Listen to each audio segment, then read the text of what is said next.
Bonjour, bonjour les amis. Alors, une petite introduction pour un petit cadeau que nous a fait un de nos suiveurs, un de nos auditeurs, c'est-à-dire qu'il a fait un travail, Mathieu, de sous-titrage d'une vidéo de Scott Ritter. Je crois que c'est assez intéressant parce que, certes, la traduction automatique est parfois pratique, mais en général très approximative. Donc, il a fait un travail difficile pour essayer de nous faire accéder à la réalité, pour ceux qui ne parlent pas l'anglais, ce qui est mon cas, pour faire accéder à la réalité du propos de Scott Ritter. Scott Ritter est un de ces dissidents, j'aime bien ce terme, américain que nous suivons avec attention car il développe une parole, d'abord elle est libre, deuxièmement elle est critique vis-à-vis de la stratégie et de la politique des États-Unis, de la direction démocrate de l'État et des néocons qui manipulent cette direction.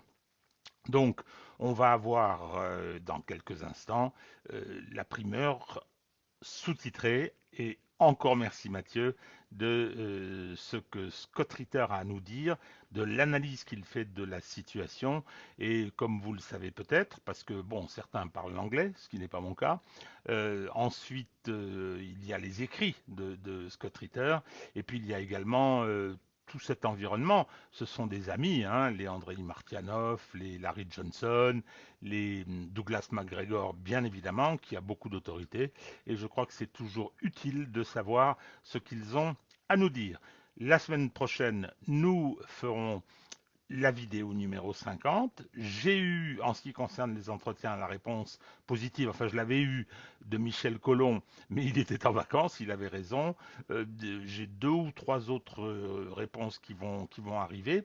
Donc, ce sera pour la deuxième quinzaine du mois d'août. De toute façon, Hervé Caresse va prendre 15 jours de vacances bien méritées. Pendant ce temps-là, eh bien, écoutez, nous continuerons hein, le travail d'information surtout dans un monde qui change à toute allure, hein, quand on voit ce qui se passe en Afrique, eh bien, nous en profiterons pour nous adresser à un certain nombre d'interlocuteurs qui ont des choses intéressantes à nous dire, comme aujourd'hui Scott Ritter, dont je vous propose de suivre la vidéo sous-titrée. À bientôt. I have with me today Scott Ritter, former Marine and UN weapons inspector, to talk about the most up-to-date information on Russia, Ukraine, Zelensky, and Putin. Scott Ritter, thank you so much for coming on today's show. Well, thank you very much for having me. So the news, there's a new theme in the news, and that is that Ukraine is basically ready to take the war offensively into Russia. Do you think that this is going to backfire? Is this the right move for Ukraine to defend itself and try to put Putin on his heels? Or is this going to backfire with 10 Ukrainians dying for every one Russian? I mean, what we're talking about here is the drone strikes that have been taking place in Moscow and other areas of Russia. These are militarily insignificant drone strikes, so we can't speak of taking the war to Russia, so to speak. I think the Ukrainians have come straight out and admitted the purpose of this. It's not to, blow up a defense factory or to, kill Russian soldiers.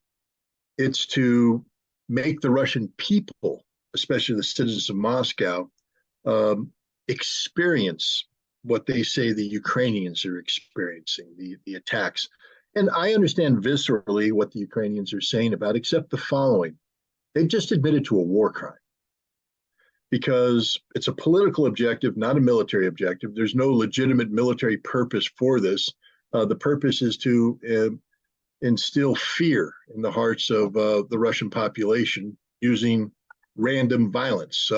That's the definition of terrorism. If somebody did that here in the United States and got arrested for it, they'd be prosecuted as terrorists, not people carrying out legitimate military operations. So there's the problem, is that this isn't going to achieve what they wanted to achieve. First of all, I was just in Russia, and I'll testify firsthand that the Russian people, while they're going to be concerned about this, as anybody would, any sane person would be concerned about drones impacting on high-rise apartments in any city that they lived in. They're not going to be intimidated by this. The Russian people are solidly behind the Russian leadership, the leadership of Vladimir Putin, the president. They support the objectives of the Russian government in this special military operation, and they believe that this conflict needs to go until which time Russia prevails. They recognize this as a struggle of existential importance, that they can't lose this war.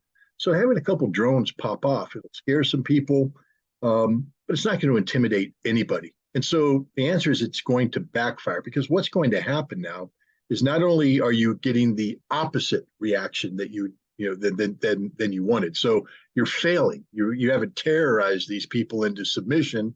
You've terrorized them into anger. You've doubled their resolve. You made them more resilient. And there's going to be consequences. The Russian government has always said that if Russia has not declared war on Ukraine. I think that's just a fundamental understanding people sometimes overlook. This isn't a war. It's a war-like situation. But if this was a war, a genuine war, Kiev wouldn't exist anymore, not as you recognize it. Kiev would be leveled to the ground. The presidential palace would be smoldering ruins. The parliament would be an empty shell. Many of the people who currently occupy those buildings would be dead or driven underground. The people of Kiev wouldn't be able to go shopping. They wouldn't have electricity. They wouldn't have running water. They wouldn't be able to drive, take trains, do anything. Right now in Kiev, they live a normal life. I mean, yeah, it's a life where you have to look over your shoulders every once in a while, things go boom. So I guess it's not really normal. But the bottom line is people get up and go to work. People take the train. People drive cars. They go to shopping centers. People go to restaurants. People go to parties. They have bars. It's not a city at war in the traditional way. It may soon become a city at war because Russia will retaliate. And when they do so, it'll be done in a manner which is consistent with international law. I mean, Russia's not going to go out there and pound civilian areas, but they're going to hit legitimate command targets, presidency, the Ministry of Defense, the parliament, decision-making centers inside the Ukrainian government where the decisions to do things such as order drones to strike Moscow are made.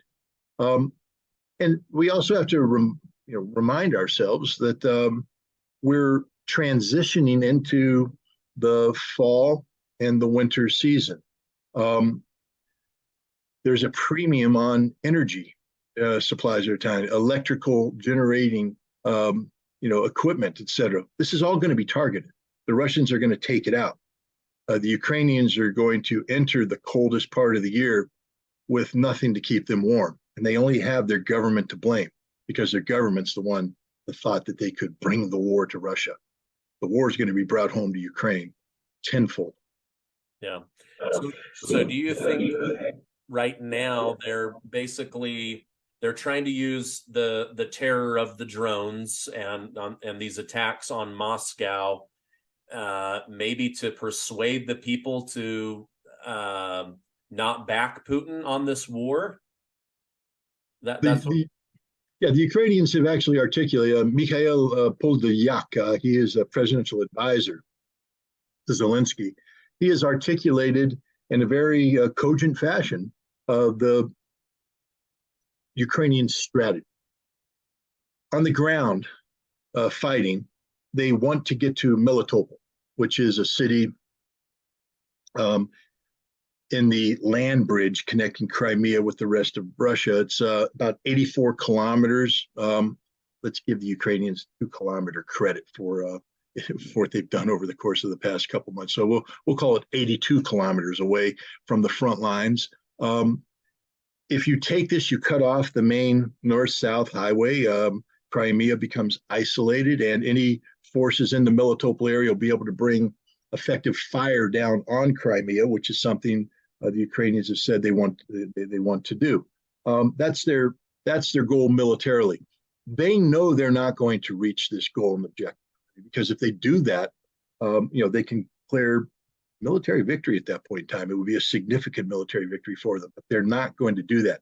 What they want to do is threaten that, thereby getting the people of Crimea to be concerned. What happens if they take Melitopol? You engender a little bit of concern there. And you also engender concern in Moscow and St. Petersburg and other Russian cities. And then what they want is to achieve some sort of intermediate objective. They'd like to be able to get to that first line of defense. They'd like to be able to breach that first line of defense.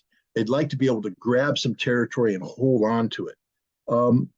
And what that does is it gives the Russians a bloody nose at a time when the Russians have said no more bloody noses, meaning the Russians mobilized 300,000 troops. They have 150 to 180,000 volunteers. They have the biggest army that they've ever had in the region, the best equipped army. They've had months to prepare this defense, and suddenly, bam, the Ukrainians reach out, punch them in the nose, and they're sitting there with a broken nose and bleeding. They haven't lost the fight, but everybody's shocked. It's like Mike Tyson going into the ring, and in the first 30 seconds, somebody hitting him in the face and putting him down. Tyson gets up, he still has fight, but the whole crowd is now going, whoa, what just happened? And so that's what the Ukrainians want to achieve there. And then they want to tie on to that these deep strikes, which, as I said earlier, have no real military purpose, but they're designed to engender doubt, engender fear, engender terror in the hearts and minds of the Russian people. The goal then, therefore, is to get people to say, we need to stop this war, to lose faith in the leadership of Vladimir Putin, and to carry out what they call the Moscow Maidan, the Maidan being the square in Kiev, where in February 2014, the Ukrainian nationalists were able to gather and through use of violence overthrow the constitutionally elected government of Ukrainian President Viktor Yanukovych, replacing him with the nationalist government that in various iterations continues to rule to this day. The Ukrainian objective is a Moscow Maidan, Manege Square, to get Russians to rally there and to bring down Vladimir Putin from within. The Ukrainians know that they cannot militarily defeat Russia. What they're looking for, because they understand that war is an extension of politics by other means, that the best way to beat Russia is like how the Vietnamese beat the United States. Did we lose the war? How many battles did we lose in Vietnam? Not many. We won almost every battle we fought. Our troops, when they were on the battlefield, dominated the battlefield. But we lost that war because America lost the political will to continue the fight. And what the Ukrainians want to do is create the notion that this war will never end. It's a never-ending war. And if Russia keeps doing this, they're just going to get punched in the face repeatedly by the Ukrainians. And then confronted with this reality, the Russian people will rise up against Vladimir Putin. That's the goal. That's the objective of the Ukrainians in this fight. Okay. CIA Director Bill Burns says that they're having some of their very best recruiting for spies right now within Russia, Russian citizens, people within the government. Do you think that this is, I mean, obviously they're looking for intel that they can use against Russia, but are they looking for an assassination opportunity, or do you think that they're just trying to spook Putin so that he becomes even more paranoid about who might be around him? Or what do you think the CIA's objective with trying to infiltrate the inner circle of Putin with spies is? Or is it just a great talking point on the internet? Well, let me put it this way. The CIA has always tried to infiltrate the inner circle of any adversary or competitor government. It's not news. It's not as though the CIA woke up today and said, we need to get somebody inside Putin's inner circle. They've been trying to do that since Putin came into power in 1999. The way you don't do it is to advertise. All right, I was an intelligence officer. I know how these things work, especially in the human intelligence field. You just don't talk about it, about any aspect of it. It's not even to be whispered. You don't acknowledge it at all.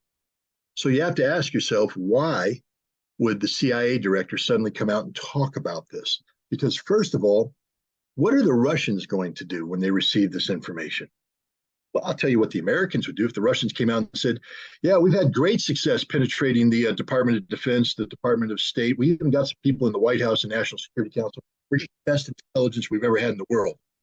We'd immediately turn our security people on and start reviewing everybody, creating distrust, unrest, suspicion. People are going to be looking around going, see the guy? See the gal? What's going on? And that's what we want the Russians to do. Remember, I told you, Moscow Maidan. We want to create a situation where the people lose faith in the government.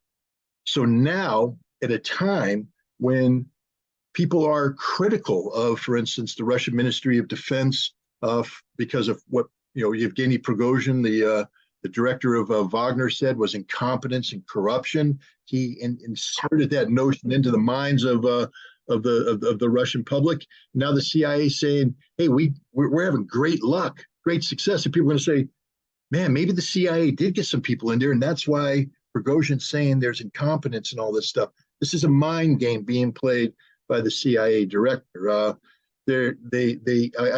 tell you the following: they're having no luck with the Russians, none whatsoever, because Russia is a denied area. The Russian target is harder today than it has been at any time since the Cold War. When we had, again, you just got to think like an intelligence officer. How do you get into Russia? There's two ways normally. One is through diplomatic cover. You work through the embassy or through consulates. You go in there. The Russians usually have that figured out pretty good. Their arrest record of covered diplomats working for the CIA is quite high. They've rolled up a lot of our station operatives. So we're not having too much look at it. The other way is through non-official cover, the NOCs. But to have a NOC operating inside Russia means you have to have social connectivity with Russia. People have to be traveling in and out of Russia because you're operating undercover, and that cover has to be believable and deniable. A NOC is what they call the gray person. They go around and nobody notices them going around. They're not high profile. You know what an American traveling in Russia is today? Any American? High profile. Why? Nobody's traveling in Russia. So William Burns knows that the Russians know, the Russian professionals know that he's not doing. How do they know? Because they've rolled everything up. In 2 years ago, the CIA put out an unprecedented memo. A lot of people forgot about this.